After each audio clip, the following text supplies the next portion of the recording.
Hey guys, as we move into lesson 5, I want to give you some reminders about subtracting with large numbers. And if I get cut off here, I will pick up on another video ASAP.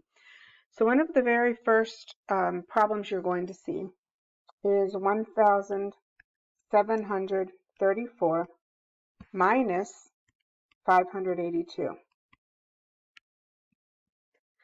Make sure that the way you write it is correct. You're not only putting the larger value on top, but you're lining it up by its places. And some of this is easy, so I can easily look and say 4 minus 2 is 2.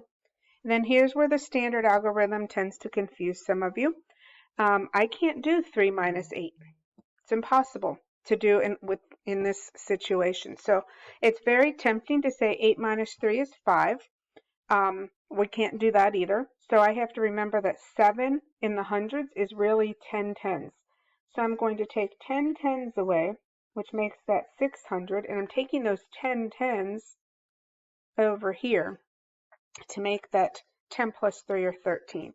So 13 minus 8 is 5, 6 minus 5 is 1, and 1 minus 0 is 1.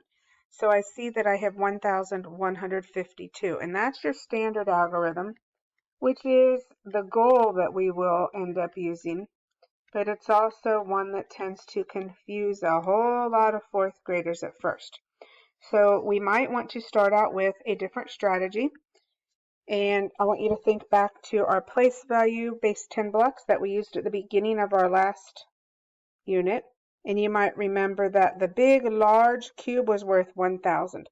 So I'm going to represent my 1,000 with the big cube. The hundreds were what we call flats. So I have 7 hundreds or 7 flats. I needed 3 tens, those were the sticks, and then I had 4 units or those little cubes. And from that, I have to take away 582. So I need 5 flats.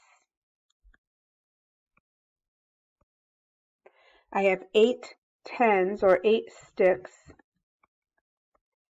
and then 2 units. And again, we'll kind of regroup here. I can look and see that it's easy to take these 2 away from the 4. That leaves me with 2. But there's no way that I can take the 8 away from the 3 without some regrouping. So I'm going to take one of those flats, and you might recall that if I took 10 sticks, it equaled a flat. So I'm just going to exchange there. I'm exchanging one flat for 10 sticks. And now I'm going to take my 8 sticks away here, and I'm going to take 8 sticks away here, and that leaves me with 5 sticks left, or 5 tens. I've got 5 hundreds here and 6 hundreds here, so that works also. I'm left with 100, and then I haven't taken anything from the thousands, so I've got my 1,152. Same answer, 2 different strategies. And I'm actually going to show you a third strategy. I hope I have time to squeeze this one in. So again, if you think back to the beginning of Unit 1, where we were using our place value chart, we started out with our ones, we had our tens, our hundreds, and our thousands. And in this case, I have 1,734, and I am subtracting that same 582. Whoops, sorry about that. I am subtracting 582, and we're going to see the same thing happen. The 4 minus 2, we can do that. That's 2. But, look what happens here. I cannot take 8 away from 3 in this type of a problem. So I need to come over to my hundreds. I need to remember that 700 is really the same as 600 plus 10 tens. So I'm going to change that to 600. And I'm going to take my 10 tens over here. So I've added 10 tens to the 3 tens. I can take 8 away from 10. That leaves me with 2. So I have a total of 5.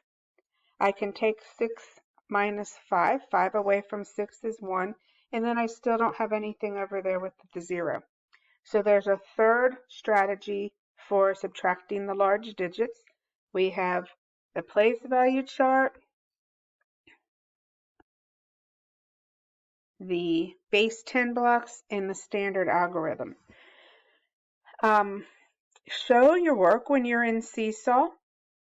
I know a lot of you just got on and clicked the microphone and said, oh, well, I got this answer. I can't tell if you're doing it correctly or not unless I actually see your work. So the nice thing about those touch screens is being able just to use your finger as a pencil, write all over it. Read the book. Remember that this is in your bookshelf on iReady. And if you have questions, direct them to Ms. Wright during your daily meets or contact me as needed. You can do it. I am proud of you, and I will check on you later. Bye.